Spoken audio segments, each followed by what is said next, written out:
लीजिए सुनिए मुंशी प्रेमचंद के लिखे कथा संग्रह मानसरोवर 2 की कहानी दूध का दाम, मेरी यानी समीर गोस्वामी की आवाज में। अब बड़े बड़े शहरों में दाइयां, नर्सें और लेडी डॉक्टर सभी पैदा हो गई हैं, लेकिन देहातों में जच्चे खानों पर अभी तक भंगिनों का ही प्रभुत्व है और निकट भविष्य में इसमें कोई तब्दीली होने की आशा नहीं। बाबू महेश नाथ अपने गांव के जमींदार थे, शिक्षित थे और जच्चे खानों में सुधार की आवश्यकता को मानते थे। लेकिन इसमें जो बाधाएं थीं उन पर कैसे विजय पाते। कोई नर्स देहात में जाने पर राजी न हुई और बहुत कहने सुनने से राजी भी हुई तो इतनी लंबी चौड़ी फीस मांगी कि बाबू साहब को सिर झुकाकर चले आने के सिवा और कुछ न सूझा। लेडी डॉक्टर के पास जाने की उन्हें हिम्मत न पड़ी। उसकी फीस पूरी करने के लिए तो शायद बाबू साहब को अपनी आधी जायदाद बेचनी पड़ती। इसलिए जब 3 कन्याओं के बाद वो चौथा लड़का पैदा हुआ तो फिर वही गूदड़ था और वही गूदड़ की बहू। बच्चे अक्सर रात ही को पैदा होते हैं। एक दिन आधी रात को चपरासी ने गूदड़ के द्वार पर ऐसी हाँक लगाई कि पास पड़ोस में भी जाग पड़ गई। लड़की न थी कि मरी आवाज से पुकारता। गूदड़ के घर में इस शुभ अवसर के लिए महीनों से तैयारी हो रही थी। भय था तो यही कि फिर बेटी न हो जाए, नहीं तो वही बंधा हुआ 1 रुपया और 1 साड़ी मिलकर रह जाएगी। इस विषय में स्त्री पुरुष में कितनी ही बार झगड़ा हो चुका था। शर्त लग चुकी थी। स्त्री कहती थी, अगर अब की बेटा न हो तो मुंह न दिखाऊं। हाँ, मुंह न दिखाऊं, सारे लक्षण बेटे के हैं। और गूदड़ कहता था, देख लेना, बेटी होगी और बीच खेत बेटी होगी। बेटा निकले तो मूछें मुड़ा लूं। हाँ, मूछें मुड़ा लूं। शायद गूदड़ समझता था कि इस तरह अपनी स्त्री में पुत्र कामना को बलवान करके वो बेटे की अवाई के लिए रास्ता साफ कर रहा है।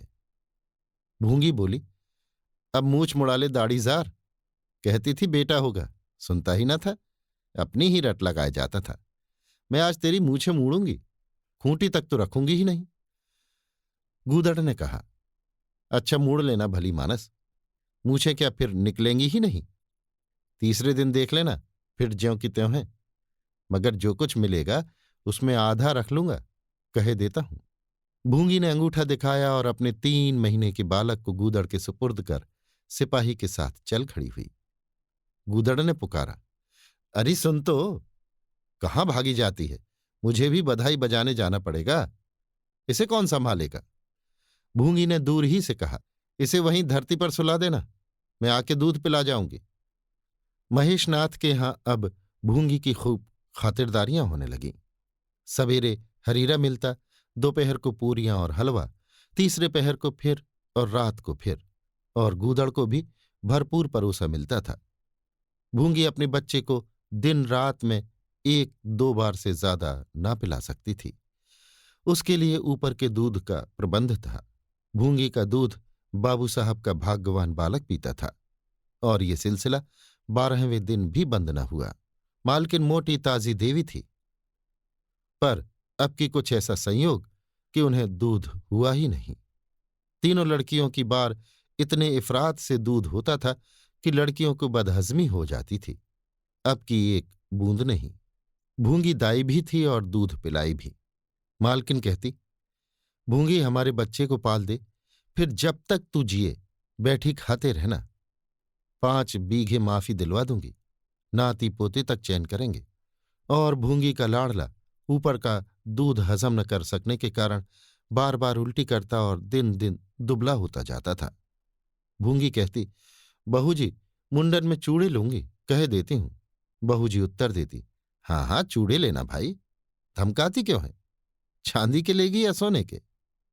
वाह बहू जी, चांदी के चूड़े पहन के किसे मुंह दिखाऊंगी और किसकी हंसी होगी? अच्छा सोने के लेना भाई, कह तो दिया। और ब्याह में कंठा लूंगी और चौधरी यानी गूदड़ के लिए हाथों के तोड़े, वो भी लेना, भगवान वो दिन तो दिखावे। घर में मालकिन के बाद भूंगी का राज्य था। महरियां, महाराजिन, नौकर चाकर सब उसका रोब मानते थे। यहां तक कि खुद बहू जी भी उससे दब जाती थी। एक बार तो उसने महेशनाथ को भी डांटा था, हंसकर टाल गए। बात चली थी भंगियों की। महेशनाथ ने कहा था, दुनिया में और चाहे जो कुछ हो जाए, भंगी भंगी ही रहेंगे। इन्हें आदमी बनाना कठिन है। इस पर भूंगी ने कहा था, मालिक, भंगी तो बड़ों बड़ों को आदमी बनाते हैं, उन्हें कोई क्या आदमी बनाए। ये गुस्ताखी करके किसी दूसरे अवसर पर भला भूंगी के सिर के बाल बच सकते थे, लेकिन आज बाबू साहब ठठाकर हंसे और बोले, भूंगी बात बड़े पते की कहती है। भूंगी का शासनकाल साल भर से आगे न चल सका। देवताओं ने बालक के भंगिन का दूध पीने पर आपत्ति की। मोटेराम शास्त्री तो प्रायश्चित का प्रस्ताव कर बैठे। दूध तो छुड़ा दिया गया, लेकिन प्रायश्चित की बात हंसी में उड़ गई। महेशनाथ ने फटकार कर कहा, प्रायश्चित की खूब कही शास्त्री जी। कल तक उसी भंगिन का खून पीकर पला, अब उसमें छूत घुस गई। वाह रे आपका धर्म। शास्त्री जी शिखा फटकार कर बोले, ये सत्य है, वो कल तक भंगिन का रक्त पीकर पला, मांस खाकर पला, ये भी सत्य है। लेकिन कल की बात कल थी, आज की बात आज। जगन्नाथपुरी में छूत अछूत सब एक पंगत में खाते हैं, पर यहां तो नहीं खा सकते। बीमारी में तो हम भी कपड़े पहने खा लेते हैं, खिचड़ी तक खा लेते हैं बाबूजी, लेकिन अच्छे हो जाने पर तो नेम का पालन करना ही पड़ता है। आपद धर्म की बात न्यारी है।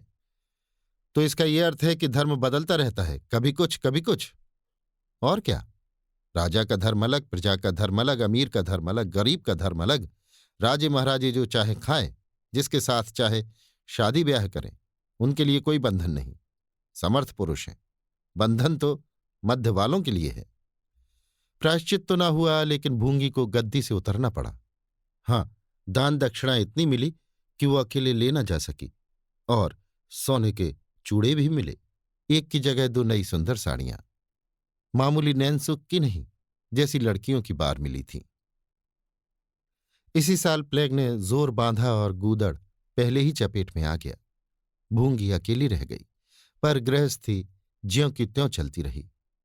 लोग ताक लगाए बैठे थे कि भूंगी अब गई। फलां भंगी से बातचीत हुई, फलां चौधरी आए, लेकिन भूंगी न कहीं आई न कहीं गई। यहां तक कि 5 साल बीत गए और उसका बालक मंगल दुर्बल और सदा रोगी रहने पर भी दौड़ने लगा। सुरेश के सामने पिद्दी सा लगता था। एक दिन भूंगी महेशनाथ के घर का परनाला साफ कर रही थी। महीनों से गलीज जमा हो रहा था। आंगन में पानी भरा रहने लगा था। परनाले में एक लंबा मोटा बांस डालकर जोर से हिला रही थी। पूरा दाहिना हाथ परनाले के अंदर था कि एकाएक उसने चिल्लाकर हाथ बाहर निकाल लिया और उसी वक्त एक काला सांप परनाले से निकलकर भागा। लोगों ने दौड़कर उसे मार तो डाला, लेकिन भूंगी को न बचा सके। समझे पानी का सांप है, विषैला न होगा, इसलिए पहले कुछ गफलत की गई। जब विष देह में फैल गया और लहरें आने लगीं, तब पता चला कि वो पानी का सांप नहीं, गेहूंअन था। मंगल अब अनाथ था। दिन भर महेश बाबू के द्वार पर मंडराया करता। घर में जूठन इतना बचता था कि ऐसे ऐसे 10-5 बालक पल सकते थे। खाने की कोई कमी न थी। हाँ, उसे तब बुरा जरूर लगता था जब उसे मिट्टी के कसूरों में ऊपर से खाना दिया जाता था। सब लोग अच्छे अच्छे बर्तनों में खाते हैं, उसके लिए मिट्टी के कसूरे। यों उसे इस भेदभाव का बिल्कुल ज्ञान न होता था। लेकिन गांव के लड़के चिढ़ा चिढ़ा कर उसका अपमान करते रहते थे। कोई उसे अपने साथ खिलाता भी न था। यहां तक कि जिस टाट पर वो सोता था, वो भी अछूत था। मकान के सामने एक नीम का पेड़ था, इसी के नीचे मंगल का डेरा था। एक फटा सा टाट का टुकड़ा, 2 मिट्टी के कसोरे और एक धोती, जो सुरेश बाबू की उतारन थी। जाड़ा, गर्मी, बरसात, हर एक मौसम में वो जगह एक सी आरामदेह थी। और भाग्य का बली मंगल झुलसती हुई लू, गलते हुए जाड़े और मूसलाधार वर्षा में भी जिंदा और पहले से कहीं स्वस्थ था। बस उसका कोई अपना था तो गांव का एक कुत्ता, जो अपने सहवर्गीयों के जुल्म से दुखी होकर मंगल की शरण आ पड़ा था। दोनों एक ही खाना खाते, एक ही टाट पर सोते। तबीयत भी दोनों की एक सी थी और दोनों एक दूसरे के स्वभाव को जान गए थे। कभी आपस में झगड़ा न होता। गांव के धर्मांध लोग बाबू साहब की इस उदारता पर आश्चर्य करते। ठीक द्वार के सामने 50 हाथ भी न होगा मंगल का पड़ा रहना उन्हें 16 आने धर्म विरुद्ध जान पड़ा। छी, यही हाल रहा तो थोड़े ही दिनों में धर्म का अंत ही समझो। भंगी को भी भगवान ने ही रचा है, ये हम भी जानते हैं। उसके साथ हमें किसी तरह का अन्याय न करना चाहिए, ये किसे नहीं मालूम। भगवान का तो नाम ही पतित पावन है, लेकिन समाज की मर्यादा भी कोई वस्तु है। उस द्वार पर जाते हुए संकोच होता है। गांव के मालिक हैं, जाना तो पड़ता ही है, लेकिन बस यही समझ लो कि घृणा होती है। मंगल और टॉमी में गहरी बनती थी। मंगल कहता, देखो भाई टॉमी, जरा खिसक कर सो, आखिर मैं कहाँ लेटूं, सारा टाट तो तुमने घेर लिया। टॉमी कूकू करता, दुम हिलाता और खिसक जाने के बदले और ऊपर चढ़ाता एवं मंगल का मुंह चाटने लगता। शाम को वो एक बार रोज अपना घर देखने और थोड़ी देर रोने जाता। पहले साल फूस का छप्पर गिर पड़ा, दूसरे साल एक दीवार गिरी और अब केवल आधी आधी दीवारें खड़ी थीं, जिनका ऊपरी भाग नोकदार हो गया था। यही उसे स्नेह की संपत्ति मिली थी। वही स्मृति, वही आकर्षण, वही प्यार उसे एक बार इस उजड़ में खींच ले जाता था और टॉमी सदैव उसके साथ होता था। मंगल नोकदार दीवार पर बैठ जाता और जीवन के बीते और आने वाले स्वप्न देखने लगता और बार बार उछलकर उसकी गोद में बैठने की असफल चेष्टा करता। एक दिन कई लड़के खेल रहे थे। मंगल भी पहुंचकर दूर खड़ा हो गया। या तो सुरेश को उस पर दया आई या खेलने वालों की जोड़ी पूरी न पड़ती थी, कह नहीं सकते। जो कुछ भी हो, तजवीज की आज मंगल को भी खेल में शरीक कर लिया जाए। यहां कौन देखने आता है? क्यों रे मंगल, खेलेगा? मंगल बोला, ना भैया, कहीं मालिक देख लें तो मेरी चमड़ी उधेड़ दी जाए। तुम्हें क्या, तुम तो अलग हो जाओगे। सुरेश ने कहा, तो यहां कौन आता है देखने बे? चल, हम लोग सवार सवार खेलेंगे। तू घोड़ा बनेगा, हम लोग तेरे ऊपर सवारी करके दौड़ाएंगे। मंगल ने शंका की, मैं बराबर घोड़ा ही रहूंगा कि सवारी भी करूंगा, ये बता दो। ये प्रश्न टेढ़ा था, किसी ने इस पर विचार न किया था। सुरेश ने एक क्षण विचार करके कहा, तुझे कौन अपनी पीठ पर बिठाएगा, सोच, आखिर तू भंगी है कि नहीं? मंगल भी कड़ा हो गया, बोला, मैं कब कहता हूं कि मैं भंगी नहीं हूं, लेकिन तुम्हें मेरी ही मां ने अपना दूध पिलाकर पाला है। जब तक मुझे भी सवारी करने को न मिलेगी, मैं घोड़ा न बनूंगा। तुम लोग बड़े चगड़ हो, आप तो मजे से सवारी करोगे और मैं घोड़ा ही बना रहूं। सुरेश ने डांट कर कहा, तुझे घोड़ा बनना पड़ेगा, और मंगल को पकड़ने दौड़ा। मंगल भागा, सुरेश ने दौड़ाया। मंगल ने कदम और तेज किया, सुरेश ने भी जोर लगाया, मगर वो बहुत खा खाकर थुलथुल हो गया था और दौड़ने में उसकी सांस फूलने लगती थी।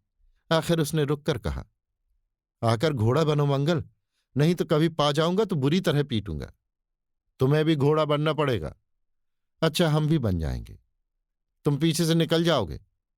पहले तुम घोड़ा बन जाओ, मैं सवारी कर लूं, फिर मैं बनूंगा। सुरेश ने सचमुच चकमा देना चाहा था। मंगल का ये मुताबला सुनकर साथियों से बोला, देखते हो इसकी बदमाशी, भंगी है ना। तीनों ने मंगल को घेर लिया और उसे जबरदस्ती घोड़ा बना दिया। सुरेश ने चटपट उसकी पीठ पर आसन जमा लिया और टिक टिक करके बोला, चल घोड़े चल। मंगल कुछ देर तक तो चला, लेकिन उस बोझ से उसकी कमर टूटी जाती थी। उसने धीरे से पीठ सिकोड़ी और सुरेश की रान के नीचे से सरक गया। सुरेश महोदय लद से गिर पड़े और भौंपू बजाने लगे। मां ने सुना सुरेश कहीं रो रहा है। सुरेश कहीं रोए तो उनके तेज कानों में जरूर भनक पड़ जाती थी, और उसका रोना भी बिल्कुल निराला होता था, जैसे छोटी लाइन के इंजन की आवाज। मेहरी से बोली, देख तो सुरेश कहीं रो रहा है, पूछ तो किसने मारा है। इतने में सुरेश खुद आंखें मलता हुआ आया। उसे जब रोने का अवसर मिलता था तो मां के पास फरियाद लेकर जरूर आता था। मां मिठाई या मेवे देकर आंसू पोंछ देती थी। आप थे तो 8 साल के, मगर थे बिल्कुल गावदी। हद से ज्यादा प्यार ने उसकी बुद्धि के साथ वही किया था जो हद से ज्यादा भोजन ने उसकी देह के साथ। मां ने पूछा, क्यों रोता है सुरेश, किसने मारा? सुरेश ने रोकर कहा, मंगल ने छू दिया। मां को विश्वास न आया। मंगल इतना निरीह था कि उससे किसी तरह की शरारत की शंका न होती थी, लेकिन जब सुरेश कस्में खाने लगा तो विश्वास करना लाजमी हो गया। मंगल को बुलाकर डांटा, क्यों रे मंगल, अब तुझे बदमाशी सूझने लगी? मैंने तुझसे कहा था सुरेश को कभी मत छूना, याद है कि नहीं? बोल। मंगल ने दबी आवाज से कहा, याद क्यों नहीं है? तो फिर तूने उसे क्यों छुआ? मैंने नहीं छुआ। तूने नहीं छुआ तो वो रोता क्यों था? गिर पड़े इससे रोने लगे। चोरी और सीना जोरी। देवी जी दांत पीस कर रह गई। मारती तो उसी दम स्नान करना पड़ता। छड़ी तो हाथ में लेनी ही पड़ती और छूत का विद्युत प्रवाह इस छड़ी के रास्ते उनकी देह में पेवस्त हो जाता। इसलिए जहां तक गालियां दे सकी दी और हुक्म दिया कि अभी यहां से निकल जा, फिर जो इस द्वार पर तेरी सूरत नजर आई तो खून ही पी जाऊंगी। मुफ्त की रोटियां खा खाकर शरारत सूझती है आदि। मंगल में गैरत तो क्या थी, हाँ डर था। चुपके से अपने सकोरे उठाए, टाट का टुकड़ा बगल में दबाया, धोती कंधों पर रखी और रोता हुआ वहां से चल पड़ा। अब वो यहां कभी ना आएगा। यही तो होगा कि भूखों मर जाएगा। क्या हरज है, इस तरह जीने से फायदा ही क्या? गांव में उसके लिए और कहाँ ठिकाना था? भंगी को कौन पनाह देता? उसी खंडहर की ओर चला जहां भले दिनों की स्मृतियां उसके आंसू पहुंच सकती थीं और खूब फूट फूट कर रोया। उसी क्षण टॉमी भी उसे ढूंढता हुआ पहुंचा और दोनों फिर अपनी व्यथा भूल गए। लेकिन ज्यों ज्यों दिन का प्रकाश क्षीण होता जाता था, मंगल की ग्लानि भी क्षीण होती जाती थी। बचपन को बेचैन करने वाली भूख देह का रक्त पी पी कर और भी बलवान होती जाती थी। आंखें बार बार कसूरों की ओर उठ जाती थीं। वहां अब तक सुरेश की जूठी मिठाइयां मिल गई होती, यहां क्या धूल फाके। उसने टॉमी से सलाह की, खाओगे क्या टॉमी? मैं तो भूखा लेटा रहूंगा। टॉमी ने कूं करके शायद कहा, इस तरह का अपमान तो जिंदगी भर सहना है। यों हिम्मत हारोगे तो कैसे काम चलेगा? मुझे देखो ना, कभी किसी ने डंडा मारा, चिल्ला उठा। फिर जरा देर बाद दुम हिलाता हुआ उसके पास जा पहुंचा। हम तुम दोनों इसीलिए बने हैं भाई। मंगल ने कहा, तो तुम जाओ, जो कुछ मिले खा लो, मेरी परवाह ना करो। टॉमी ने अपनी श्वान भाषा में कहा, अकेले नहीं जाता, तुम्हें साथ लेकर चलूंगा। मैं नहीं जाता तो मैं भी नहीं जाता। भूखों मर जाओगे तो क्या तुम जीते रहोगे? मेरा कौन बैठा है जो रोएगा? यहां भी वही हाल है भाई। कुआर में जिस कुतिया से प्रेम किया था उसने बेवफाई की और अब कल्लू के साथ है। खैरियत यही हुई कि अपने बच्चे लेती गई, नहीं तो मेरी जान गाढ़े में पड़ जाती। 5-5 बच्चों को कौन पालता? एक क्षण के बाद भूख ने एक दूसरी युक्ति सोच निकाली। मालकिन हमें खोज रही होंगी। क्यों टॉमी? और क्या, बाबूजी और सुरेश खा चुके होंगे। कहार ने उनकी थाली से जूठन निकाल लिया होगा और हमें पुकार रहा होगा। बाबूजी और सुरेश दोनों की थालियों में घी खूब रहता है और वो मीठी मीठी चीज, हाँ मलाई, सबका सब घूरे पर डाल दिया जाएगा। देखे, हमें खोजने कोई आता है? खोजने कौन आएगा? क्या कोई पुरोहित हो? एक बार मंगल मंगल होगा और बस थाली परनाले में उड़ेल दी जाएगी। अच्छा तो चलो, मगर मैं छिपा रहूंगा।